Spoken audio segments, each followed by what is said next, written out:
Have you ever opened your mouth to speak English and nothing came out? Have you ever known exactly what you wanted to say, but the words stayed trapped inside your mind? Have you ever felt your heart racing, your palms swinning, your throat closing, just because someone asked you a simple question in English? I have. For 7 years, I lived in silence. I could read English. I could write English. I could understand every word. But when it was time to speak, I froze. My mind went blank. My voice disappeared. My confidence shattered. Until one day, everything changed. Not because I found a magic method, not because I took a special course, but because I discovered something that nobody had ever told me. Something that set me free. Let me tell you about the day I found my voice. My name is Maya. I'm 32 years old now. I live in London, and I work as a marketing consultant. People hear me speak English every day. They hear me give presentations. They hear me negotiate with clients. They hear me joke and laugh and tell stories. They would never guess that 7 years ago, I couldn't speak at all. Not because I didn't know English. I had studied English for 15 years. I had passed exams. I had high scores. But when I moved to England at 25, I discovered something terrifying. Knowing English and speaking English are two completely different things. I remember my first week in London. I needed to buy a train ticket. Just a simple train ticket. I walked up to the counter. The man smiled at me. "Where to?" he asked. And I couldn't speak. My mind knew the words. "Victoria Station, please." But my mouth wouldn't move. My throat was tight. My heart was pounding so hard, I thought he could hear it. "Sorry?" he said, leaning closer. I tried again. Nothing. Just a small sound, not even a word. Behind me, people were waiting. I could feel their impatience, their eyes on my back. Finally, I pointed at a map. The man nodded, looking confused. He gave me a ticket. I took it and ran. Literally ran away, with tears in my eyes. That was the beginning. The beginning of 7 years of silence. The fear grew, like a monster inside me. Every day, it got bigger. I started avoiding situations where I needed to speak. I ordered food through apps. I texted instead of calling. I took the same route to work every day so I wouldn't need to ask for directions. At my new job, I stayed quiet in meetings. When someone asked me a question, I felt panic rising like a wave. I would answer in the shortest way possible. Yes, no, maybe. My colleagues thought I was unfriendly, cold, distant. But I wasn't. I was terrified. The worst part, I knew what I wanted to say. In my mind, I had perfect answers, funny jokes, interesting ideas. In my mind, I was fluent. But between my mind and my mouth there was a wall, a thick, invisible wall made of fear. One day, my boss asked me to give a presentation. Just 5 minutes, about a project I had been working on. "Sure," I said, but inside I was screaming. I prepared for 2 weeks. I wrote every word. I practiced alone in my room again and again, 50 times, 100 times. The night before, I couldn't sleep. I kept thinking, what if I forget everything? What if I make mistakes? What if they laugh at me? The morning of the presentation, I felt sick. Actually sick. My stomach hurt. My hands were shaking. When it was my turn, I stood up. 20 people were looking at me. Just 20 people, but it felt like 1,000. I opened my mouth. The first sentence, I got through it. My voice was shaking, but I said it. The second sentence, I stumbled. I used the wrong word. I saw someone's eyebrows raise. The third sentence, I forgot. Completely forgot what I wanted to say. Silence. Long, terrible silence. My face burned. My throat closed. I looked down at my notes, but the words were swimming. I couldn't read them. "Sorry," I whispered. I'm sorry. I can't." And I sat down. I just sat down and gave up. The room was silent. Then someone else continued the meeting. Nobody said anything to me. I went to the bathroom and cried. Not quiet tears, real, desperate crying. "I can't do this," I told myself. "I'll never be able to speak English. Never." For the next 3 months, I barely spoke at all. I became a ghost in my own life. My boss called me into her office. Sarah was her name. A kind woman in her 50s, with gray hair and warm eyes. "Maya," she said, gently, "are you okay? You seem absent." I wanted to tell her everything. About the fear, about feeling trapped, about wanting to go home, back to where I could speak freely in my own language. But I just nodded. "I'm fine," I said. She looked at me for a long moment, and she said, "You know, I learned French once. It took me 3 years before I could speak without shaking. 3 years of feeling exactly how you look right now." I looked up, surprised. Sarah spoke perfect French. I'd heard her on the phone with clients. "Really?" I asked. "Really," she said. The fear of making mistakes almost stopped me from ever speaking at all, until someone told me something that changed everything. "What?" I asked. My voice was barely a whisper. She smiled. "Let me tell you a story." I hope you're enjoying this story so far. If you are, please take a moment to like this video and leave a comment telling me what you think. Maybe you've experienced this fear too. I'd love to hear your story. Let's continue.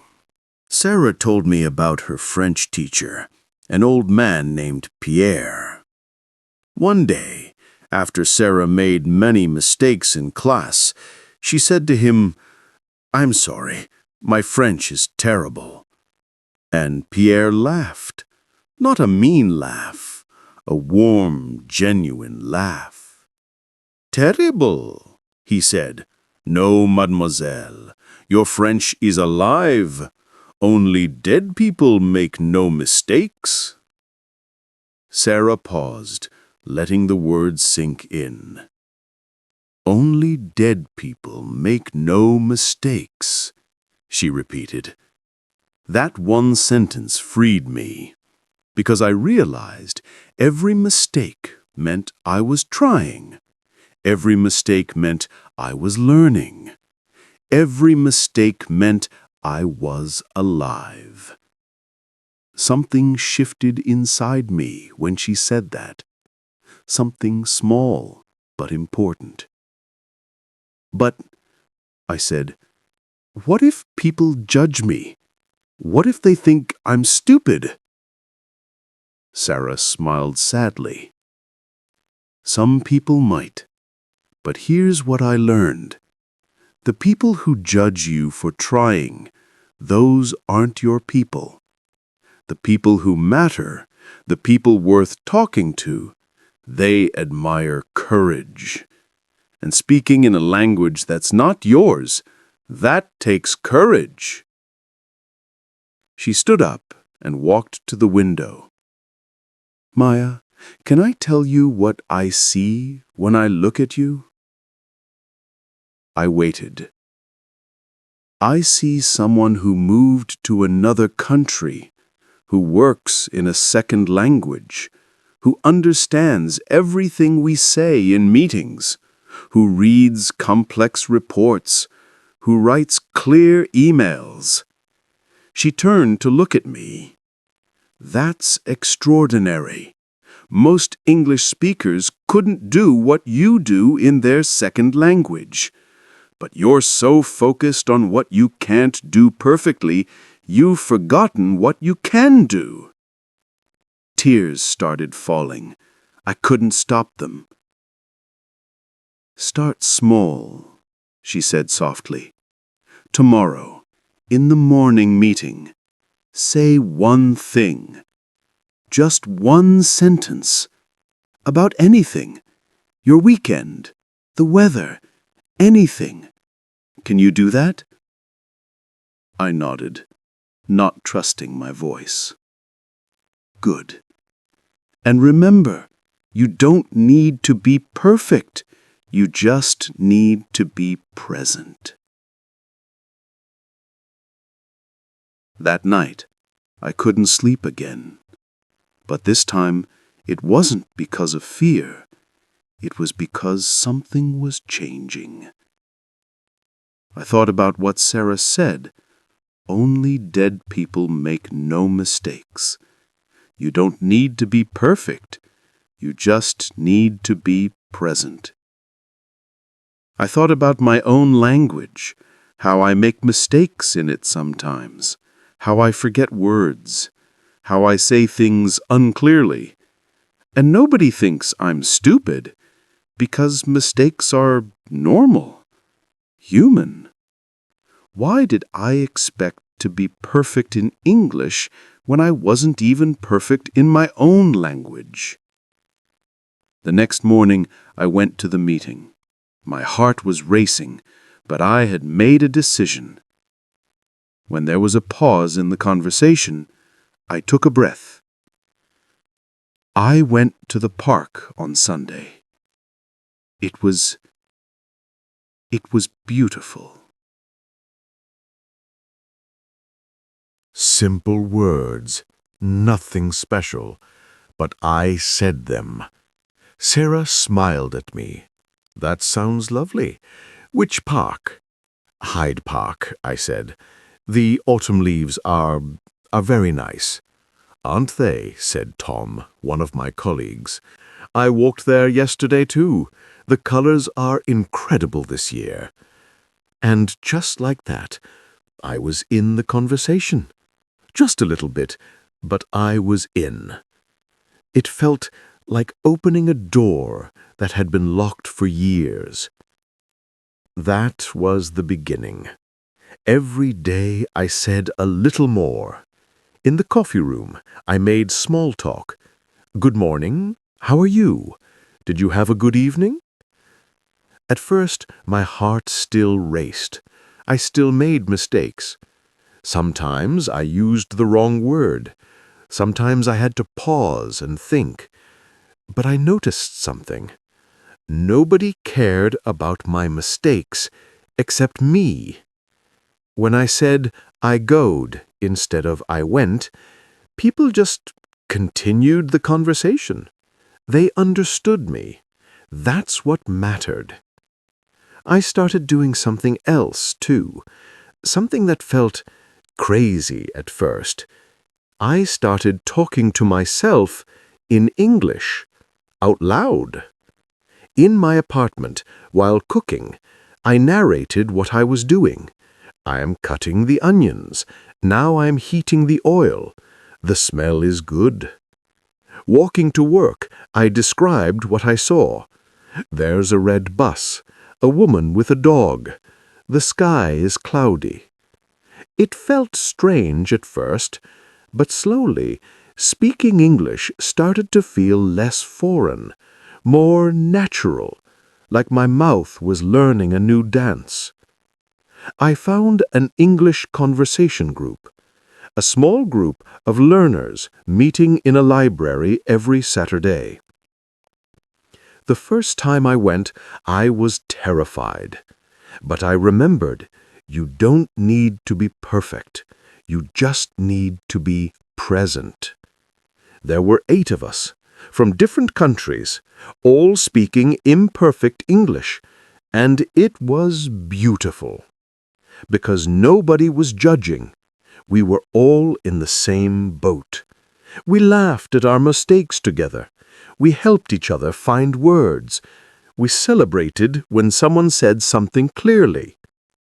I met a woman there named Chen from China. She had been in London for 10 years and still felt nervous speaking. 10 years? I said, surprised. But you speak well. Thank you, she smiled. But I still make mistakes. I think I always will. And I finally realized that's okay. Mistakes are proof that I'm trying. There it was again. That same wisdom from Sarah, from Pierre, from Chen. Mistakes aren't failures. They're proof of courage. Something else happened in that conversation group. I discovered that communication isn't about perfect grammar. It's about connection. One day, I was trying to explain a memory from my childhood. I didn't know the word for swing. You know, the thing that children play on in parks. So I said, the chair that moves in the air for children. Everyone understood immediately. A swing, someone said. Yes, a swing, I laughed. I couldn't remember. And here's the thing. In that moment, I communicated. Not perfectly, not with the right word, but effectively. I shared my memory. People understood. That's communication. I started to relax, to experiment, to play with the language. I learned that when I didn't know a word, I could describe it. When I made a mistake, I could laugh and correct myself.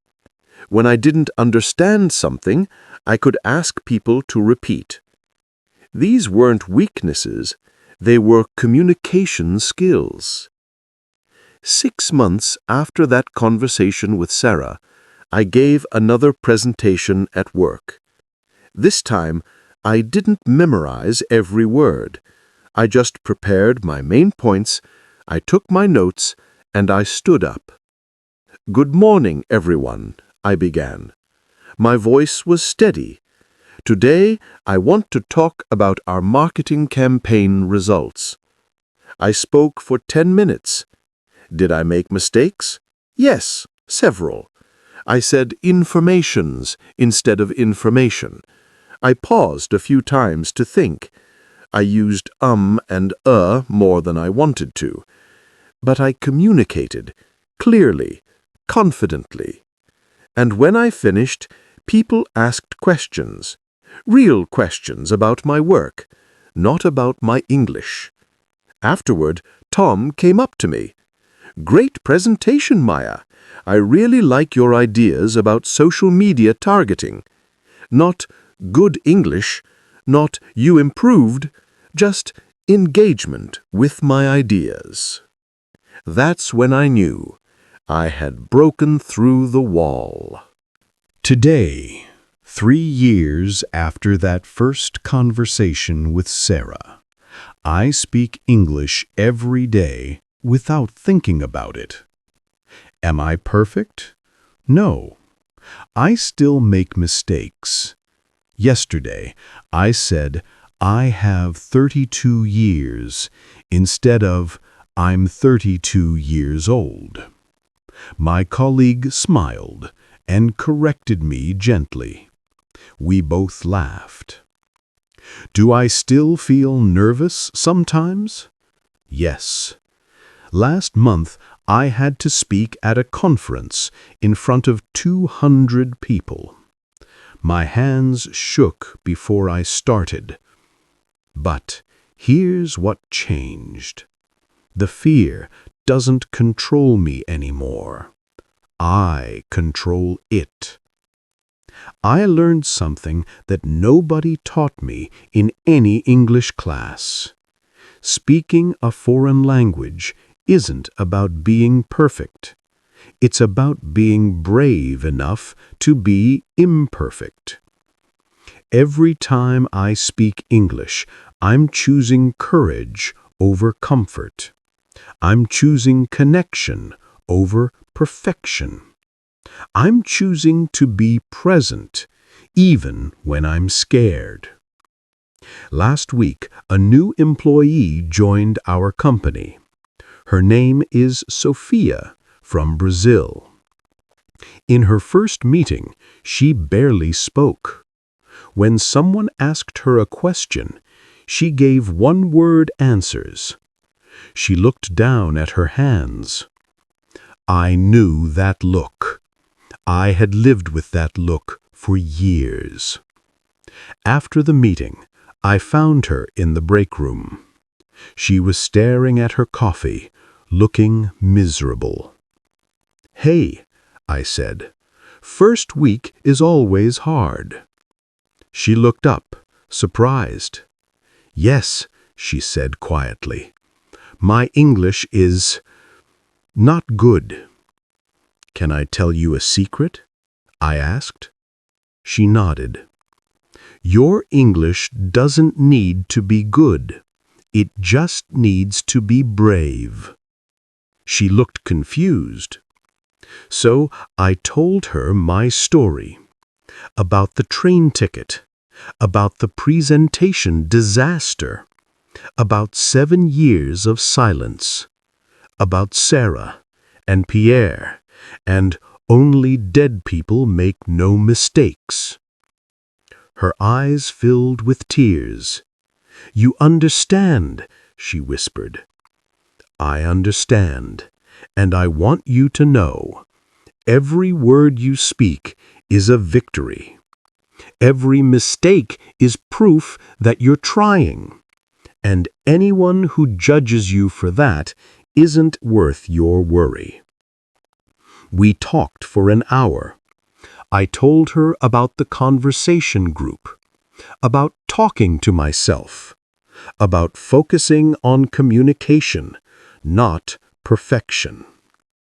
Tomorrow, in the morning meeting, say one thing, just one sentence, about anything.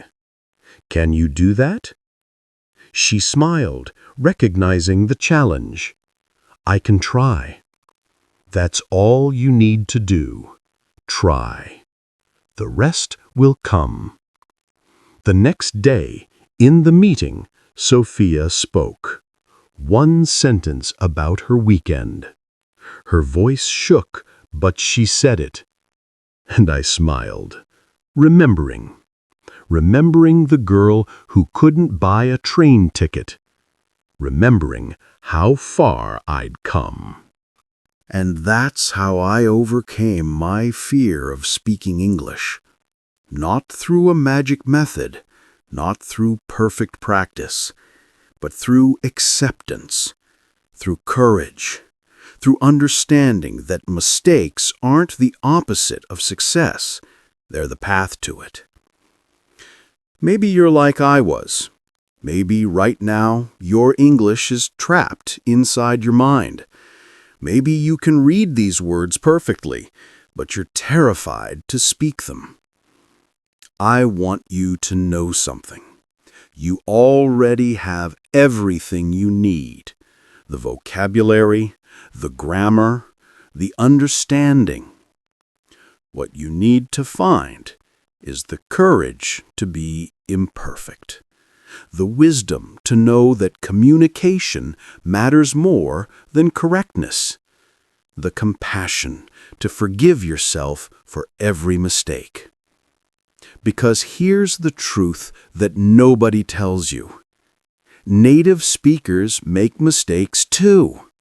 They forget words, they pause, they say and They use the wrong grammar sometimes, and nobody thinks they're stupid. You don't need to be better than native speakers. You just need to be yourself. In English. Start small. Say one sentence today, out loud, to yourself or to someone else. Just one sentence. Tomorrow, say 2. Next week, have a 5-minute conversation. Next month, tell a story. The fear will still be there sometimes, but it will get smaller, and you will get braver. Every word you speak is a victory. Every mistake is proof of your courage. Every conversation is practice for the next one. You are not broken.